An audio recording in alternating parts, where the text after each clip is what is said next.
Kamusta, Aries? Welcome to Like a Tarot. Alamin natin kung ano ang tema ng reading natin ngayon. At saka, hahayaan ko lang ang mga cards kung anong energy ang makukuha nito. Para sa mga bagong viewers, ang reading na ito ay timeless reading.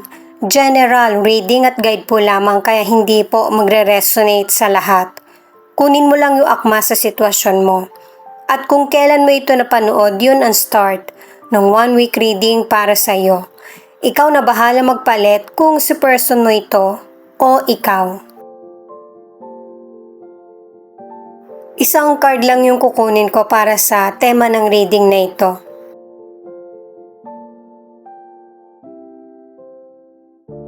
Seven of Cups. Ibig sabihin nito ay merong person or maybe ikaw ito na sinusuri mo yung sarili mong kakayahan. Lalo na't may mga bagay na pinagpipilian ka. At saka, binibigyan ka rin ng advice ng card na ito na kung meron kang pipiliin, yung tingin mong makakaya mo na pang long term. Kung ang tinutukoy mo man ay sa career, sa negosyo o kaya sa taong mamahalin mo. Lalo na't kahit alam mo na yung halimbawa career o kaya negosyo, meron ka pa rin mga bagong matutuklasan. Ganun din sa love life. Kaya binibigyan ka ng choices ng universe ng mga magandang pagkakataon para makamove forward ka sa buhay mo. At yung final decision mo, ito yung magpapamature sa'yo sa situation. Ito na rin kasi yung turning point ng buhay mo na nanaisin mo na rin na magkaroon ng pagbabago sa buhay mo. Kahit na meron ka ng mga nakasanayan, mas bibigyan mo ng prioridad yung pangangailangan mo. Ito naman ang angel number mo.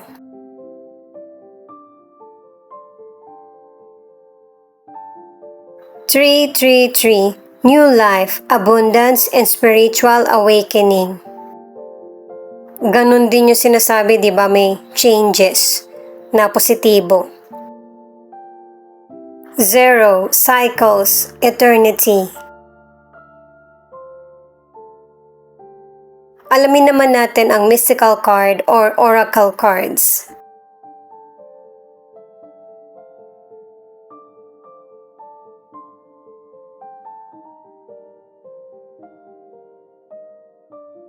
Itong unang card na Know Your Worth, ang ibig sabihin, kahit na may mga taong hindi gusto yung opinion mo o kaya lifestyle, mukhang okay ka naman. Natitrigger lang yung nagkokomento ng hindi maganda sa iyo dahil mahirap kang gayahin. Kaya magpakatotoo ka pa rin. Ipakita mo kung ano ka, lalo na't di ka naman nakaka-istorbo sa iba. Itong flamingo naman, kung ano yung nangyayari o dumarating sa buhay mo, matagal nang nakaplano ito hanggang sa future, kaya tanggapin mo kung ano yung mga dumadating na blessings or milagros sa buhay mo. Huwag ka rin masyadong mag-alala kung ano yung mangyayari sa'yo sa future. Ang importante ay yung nangyayari sa'yo ngayon. Kaya nagkakaroon na magandang pagkakataon ay para mabalanse mo yung sitwasyon mo sa buhay. At para na rin makamove on ka at tamang direksyon ang tahakin mo. Maging honest sa sarili at saka alamin mo kung ano yung priorities mo. Alamin naman natin ang ibang detalye gamit itong tarot cards.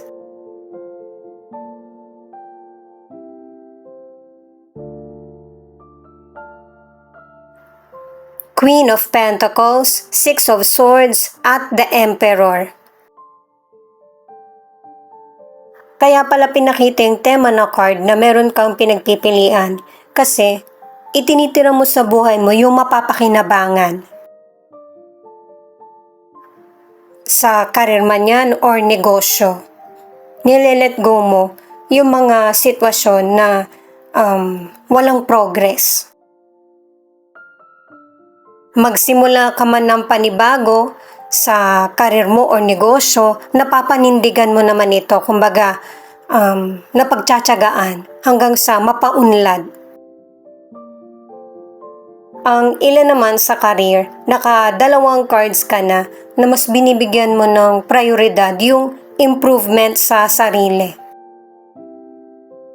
Kasi ang ilan sa inyo, meron kang hindi makasundo sa trabaho dahil na rin sa magkaiba kayo ng style o kaya opinion. Magiging kalma yung sitwasyon kasi naka-2 cards ka na mas ginagamit mo yung isip mo kaysa sa emosyon. Yung karir mo yung mas bibigyan mo ng prioridad. Sa mga single, darating na yung love na gusto mong makamit. At saka pinapakita rin na nag-let go ka na o ready ka na i-let go kung ano man yung hindi magandang nangyari sa nakaraan. Yung susunod na magiging karelasyon mo para sa mga single ay mas stable na. At saka single ka man or nasa relationship, yung person ay seloso or selosa. Sa mga nasa relationship, ang relasyon nyo ng person mo ay puno ng pagmamahalan at saka happiness. Lahat ng gusto mo, ibibigay ng person mo. Ang gusto niya kasi, yung nakikita ka niya at saka yung siya yung sinusunod mo. At saka meron din sa mga nasa relationship na nagtatalo kayo ng person mo ng paulit-ulit. Kasi nga, yun yung gusto niya, yung siya yung masusunod. Kahit na ganito yung person mo, yung relasyon nyo ay magtatagal. At kung magkaroon man kayo ng argumento, hindi ito magtatagal, maayos din.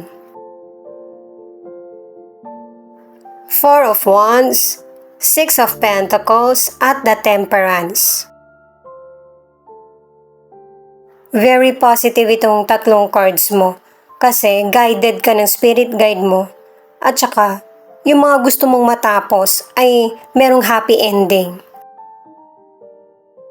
Kasi may mga maganda kang nagagawa sa buhay mo na ibinabalik sa'yo ng universe. Katulad ng sinabi ng angel number mo ay nababalanse mo yung sitwasyon mo at saka nagkakaroon ng bagong simula. Ito yung ikakatuwa mo or isa-celebrate. Sa financial ay panalo kasi may magandang resulta yung investment mo, may mga bagong business na yung ba oportunidad. At saka ang ilan sa inyo, meron kang bagong negosyo kaya nag-hire ka rin ng mga bagong empleyado. Masipag ka at saka dedicated sa trabaho or negosyo mo kaya maganda yung balik. Sa relationship, ang ilan sa inyo, naka-2 cards ka na balanse at saka payapa yung relasyon nyo ng person mo. Na-enjoy nyo yung time nyo together. Pero may ilan na Aries na nagkakaroon ng problema ang relasyon kaya kailangan yung pagtuunan ng pansin kung ano ba yung punot dulo ng problema. Para naman sa ilang single, naka-2 cards ka na marami kang celebration, event, na aatenan. At ito yung time na may enjoy mo yung buhay mo na single. Pero meron ka ring person na makikilala na magiging interesado siya sa iyo. At itong person na ito yung mag-a-adjust sa sitwasyon nyo para magkasundo kayo sa pagkikita o kaya sa bubuin na relasyon. I-add ko lang para sa mga nasa relationship na kapag yung person mo meron siyang hindi magandang behavior, may hirapan na siya na baguhin ito. Nakadalawang cards ka na nagpapatuloy yung argumento nyo ng person mo. At saka ang ilan sa inyo dahil sa ganitong sitwasyon, nasisisi ka. Inuunawa mo yung person pero hindi sumasapat.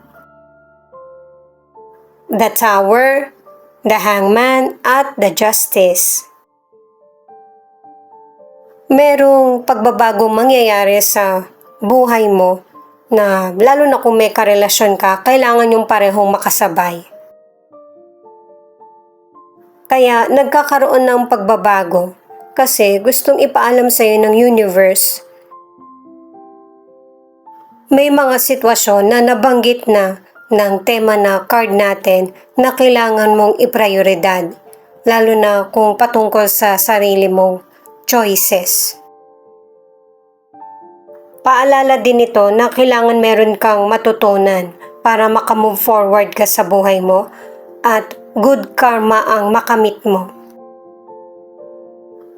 Dahil na rin nabanggit ng ibang cards na nasisisi ka sa situation na hindi naman ikaw yung pinagmulan ng problem.